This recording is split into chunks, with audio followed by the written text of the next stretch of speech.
नमस्कार दोस्तों, एक बार फिर से स्वागत है आपका अपने यूट्यूब चैनल फ्री स्टडी पर। आज की वीडियो में हम बात करने वाले हैं यूनिट 2, जिसका ये पार्ट 1 होने वाला है और यूनिट 2 का नाम होने वाला है वी औपनिवेशीकरण। और उसके बाद ये 6 सेमेस्टर वाले बच्चों के लिए वीडियो बहुत ही ज़्यादा इम्पॉर्टेंट होने वाली है। तो देखिए, सबसे पहले वी औपनिवेशीकरण को समझने से पहले ना हमें ये समझना होता है कि औपनिवेशीकरण क्या है। क्योंकि अगर आप उपनिवेशीकरण समझ गए, उपनिवेशीकरण, तो आपको पता लग जाएगा कि वी उपनिवेशीकरण क्या है। तो देखिए, सबसे पहले आप एक वर्ड का मतलब समझिए, उपनिवेश। उपनिवेश का मतलब क्या होता है? उपनिवेश का मतलब होता है गुलाम, किसी को गुलाम बनाना या किसी को अपने अंडर में रखना, वो होता है उपनिवेश। और उपनिवेशवाद, उपनिवेशवाद जब होता है जब एक कंट्री दूसरी कंट्री को, यानी कि एक पावरफुल कंट्री और जो वीक कंट्री को अपने अंडर में कर लेती है, तो उसे बोलते हैं उपनिवेशवाद। यानी कि वह प्रक्रिया जब शक्तिशाली देश छोटे देश को अपना गुलाम बना लेता है, तो वो तो होता है उपनिवेशीकरण। और उपनिवेश का मतलब क्या हो गया? गुलाम। जैसे कि भारत किसका गुलाम था? ब्रिटिश का गुलाम था। तो भारत उस टाइम पर उपनिवेश था। क्या था? उपनिवेश। तो आई होप आपको उपनिवेश समझ में आया हो और उपनिवेशीकरण भी। अब हम समझते हैं कि वी औपनिवेशीकरण क्या होता है।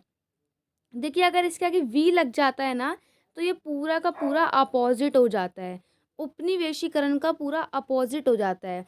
उपनिवेशीकरण का क्या मतलब है? किसी को गुलाम बनाना, किसी को अपने अंडर में करना। और वी लगने के बाद वो चीज़ अपोजिट हो जाएगी। और गुलाम का अपोजिट क्या होता है? स्वतंत्र, यानी कि आज़ादी, फ्रीडम। तो वी औपनिवेशीकरण का अर्थ है स्वतंत्र होना। वी औपनिवेशीकरण से आशय उपनिवेश को समाप्त करना तथा अपने राष्ट्र को स्वतंत्र बनाना, यानी कि अपने राष्ट्र को, अपने देश को स्वतंत्र बनाना, जैसे कि इंडिया ने अपने देश को बनाया है। 15वीं शताब्दी से यूरोपियों ने एशिया तथा अफ्रीका के कई राष्ट्र को अपना उपनिवेश बनाया। क्योंकि हम भी क्या है, इंडिया भी क्या है, एशिया का ही भाग है ना। इंडिया क्या है? एशिया का ही भाग है। और यूरोप की जो कंट्री हैं, जो ब्रिटिश कंट्री हैं, उन्होंने क्या किया था? 15वीं शताब्दी में बहुत सारी ब्रिटिशों ने या यूरोपियों ने एशिया के और अफ्रीका के कई सारे राष्ट्र को अपना गुलाम बनाया, व्यापार के मकसद से, ताकि वो वहाँ पर जाके व्यापार कर सके, वहाँ से उन्हें कच्चा माल मिल सके, यही सब चीज़ों के लिए। परंतु कई कारणों से शक्तिशाली देश को अपने उपनिवेश राष्ट्र को छोड़ना भी पड़ा है। क्योंकि एक दिन ऐसा भी आया था कि जिस टाइम पर भारत में आज़ादी के लिए मांग उठी और वहाँ पे ये थे, हम ब्रिटिश थे, वो हमें छोड़कर चले गए। तो यानी कि कई ऐसे कारण भी रहे हैं कि जिसकी वजह से शक्तिशाली देशों ने उपनिवेश राष्ट्र को छोड़ा है। अब हम यहाँ पे जो वी औपनिवेशीकरण पढ़ रहे हैं, आपके पेपर में जो क्वेश्चन आता है वो घाना के संदर्भ में आता है। घाना के संदर्भ में और अल्जीरिया के संबंध में। घाना और अल्जीरिया के संबंध में वी औपनिवेशीकरण को आपको बताना रहता है। बट आपको जब वी औपनिवेशीकरण ही नहीं पता होगा तो आप बताओगे कैसे? तो इसीलिए आपको वी औपनिवेशीकरण का मतलब बताया है। इट मीन्स आपको साफ इससे क्लियर हो गया है कि अल्जीरिया भी कहीं ना कहीं एक उपनिवेश, यानी कि गुलाम कंट्री रहा है, जिससे उसने क्या किया कि अपने आप को उपनिवेश से अपने आप को स्वतंत्र, यानी कि वी उपनिवेश बनाया। ठीक है। अब देखिए, द्वितीय विश्व युद्ध के बाद कई सारे राष्ट्र जो हैं अस्तित्व में आए, जिसमें से भारत भी एक था। ये जस्ट एग्जाम्पल के लिए लिखा गया है। कई बार पेपर में क्वेश्चन आता है, जो पहला क्वेश्चन बताया मैंने वो तो आता ही आता है, यानी कि अल्जीरिया के और घाना के कॉन्टेक्स्ट में तो आएगा ही आएगा। ठीक है। कई बार क्या है कि औपनिवेशिक कारण की समाप्ति के कारण भी आपसे पूछ लेता है कि ऐसा क्या हुआ जिसकी वजह से शक्तिशाली राष्ट्र जो थे, यानी कि ब्रिटिश जो थे, वो कमज़ोर पड़ गए। तो देखिए, बहुत सारे कारण रहे हैं। पहला कारण आपका ये है साम्राज्यवाद का कमज़ोर होना। किसका? साम्राज्यवाद का कमज़ोर होना। द्वितीय विश्व युद्ध के बाद फासीवाद तथा नाज़ीवाद जैसे विचारधाराओं का उदय हुआ, जिसके कारण साम्राज्यवाद की नीति जो है कमज़ोर होने लगी। और साथ ही तमाम युद्ध होने के कारण शक्तिशाली जो देश थे, उन सब की जो अर्थव्यवस्था है वो तहस नहस होने लगी। जब घर में ही खाने के लिए नहीं होगा, तो बाहर कोई कैसे राज कर सकता है? सोचने वाली बात है ना।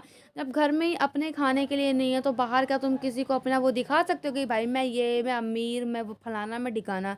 नहीं दिखा सकते ना। तो बस बात वही है कि साम्राज्यवाद उस टाइम पर कमज़ोर होने लगा था। एक टाइम ऐसा आया जिस टाइम पर साम्राज्यवाद कमज़ोर होने लगा और कई सारे युद्ध हुए, जिसके वजह से जितने भी जो शक्तिशाली राष्ट्र थे, उनकी अर्थव्यवस्था कमज़ोर हो गई और उनका पूरा ध्यान अपनी अर्थव्यवस्था को देखने में लग गया, तो वो दूसरी कंट्री पे इतना ध्यान नहीं दे पाई। ठीक है। दूसरा पॉइंट आपका ये है, साम्राज्यवादी विरोधी आंदोलन। देखा जाए तो दोनों का मतलब सेम है, लेकिन पेपर में पॉइंट बढ़ाने के लिए आपको पॉइंट को घुमा फिरा के लिखना पड़ता है, ये आपको भी पता है। तो वही बात है, साम्राज्यवाद का कमज़ोर होना या साम्राज्यवाद के लिए यानी साम्राज्यवाद के विरोध में आंदोलन होना, सेम ही बात है। यहाँ पे भी आप इस टाइप से ही लिखोगे कि जब एक देश ने साम्राज्यवाद के विरोध में आंदोलन करना शुरू कर दिया, तब धीरे धीरे इसका प्रभाव जो है विश्व के अन्य गुलाम राष्ट्रों पर भी पड़ा और प्रत्येक छोटे छोटे देश भी साम्राज्यवादी विरोधी आंदोलन शुरू करने लगे। दूसरा पॉइंट आपका ये हुआ। तीसरा पॉइंट आपका है द्वितीय विश्व युद्ध का प्रभाव। इसमें आपको लिंक करना है नई नई विचारधाराओं का उदय हुआ, जैसे नाजीवाद तथा फांसीवाद। और नाजीवाद और फांसीवाद आपको अच्छे से पता है कि इनका एक ही मकसद था, या इनके जो वो थे मुख्य सिद्धांत वो यही थे कि अपने राष्ट्र को कमज़ोर ना बनाना, यानी कि अपने राष्ट्र को शक्तिशाली बनाना। तो जब ऐसी ऐसी विचारधाराएं लोगों के सामने आएंगी, तो उनके मन में भी ये रहेगा कि भाई मैं भी, मतलब हमारा देश भी क्यों किसी का गुलाम रहे, हमारा देश भी उभर कर सामने आए। तो नई नई विचारधाराओं का उदय हुआ, जिसकी वजह से सभी लोगों ने या सभी छोटे छोटे राष्ट्र जो उपनिवेश थे, उन्होंने ये आंदोलन करना, यानी कि साम्यवादी विरोध में आंदोलन करना जो है वो शुरू कर दिया। ठीक है। अब अगला पॉइंट जो है आपका ये है, वो है एशिया में भारत की भूमिका बहुत ही अहम रही है, जिसको देख के जो उसकी आसपास की कंट्री थी, उसके अगल बगल की, उनके ऊपर भी ये इफ़ेक्ट पड़ा और उन्होंने भी ये चाहा कि जैसे इंडिया आज़ाद हुआ है, वैसे हम भी आज़ाद होएं। तो आप यहाँ पर इसको लिंक करोगे कि ब्रिटेन के विरोध में भारत के अंदर बहुत सारे आंदोलन चलाए गए थे, जैसे कि भारत छोड़ो आंदोलन, सविनय अवज्ञा आंदोलन, और जो भी गांधी जी के टाइम पर हुए हैं वो। तो ये चीज़ आप लिंक कर सकते हो कि ये जब चीज़ें हैं वो दूसरे देशों तक पहुंची, तो दूसरे देशों के ऊपर भी प्रभाव पड़ा इस चीज़ का कि क्यों क्यों ना हम भी अपने देश को स्वतंत्र बनाए। लेकिन इसके पीछे भी जो अल्जीरिया के संदर्भ में हम पढ़ेंगे, उसके पीछे भी कई सारे कारण रहे हैं कि ऐसा क्यों चाहा अल्जीरिया ने कि हमें मतलब आज़ाद होना है। अल्जीरिया के मन में ऐसा क्या आया, यानी कि अल्जीरिया के लोगों के माइंड में ऐसा क्या आया, उनके संग ऐसा क्या हुआ कि जो उनके अंदर ऐसी भावना आई, तो वो भी हमें पढ़ना है। ठीक है। उसके बाद है संयुक्त राष्ट्र संघ की भूमिका ने भी बहुत अहम रोल प्ले किया है अपना। वहाँ पे उन्होंने जो है, जो भी छोटी छोटी कंट्री थी, जो उपनिवेश वाली कंट्री थी, जो गुलाम कंट्री थी, उनका साथ दिया इस चीज़ में। उसके बाद है लास्ट और बहुत ही मोस्ट पावरफुल पॉइंट कह सकते हैं, क्योंकि अगर आप इसको पेपर में लिखोगे ना और एक एग्जाम्पल भी लिखोगे, तो टीचर होगा वो खुश हो जाएगा। इसमें आपको प्रेस की भूमिका लिखनी है।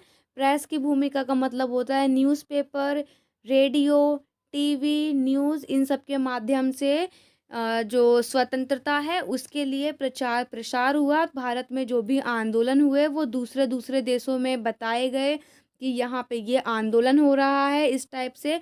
तो जाहिर सी बात है, जब लोग उस चीज़ को पत्रिका, न्यूज़पेपर के माध्यम से पढ़ेंगे, तो उनके अंदर भी देश के प्रति या राष्ट्रवाद के प्रति जागरूकता आएगी।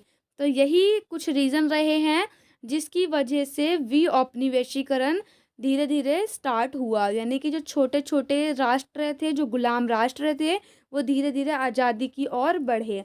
अब हमें जो पढ़ना है वो पढ़ना है अल्जीरिया के संदर्भ में और घाना के संदर्भ में। घाना या अल्जीरिया ऐसे लिख के आएगा, यानी कि दोनों में से आपको किसी एक का ही बताना है।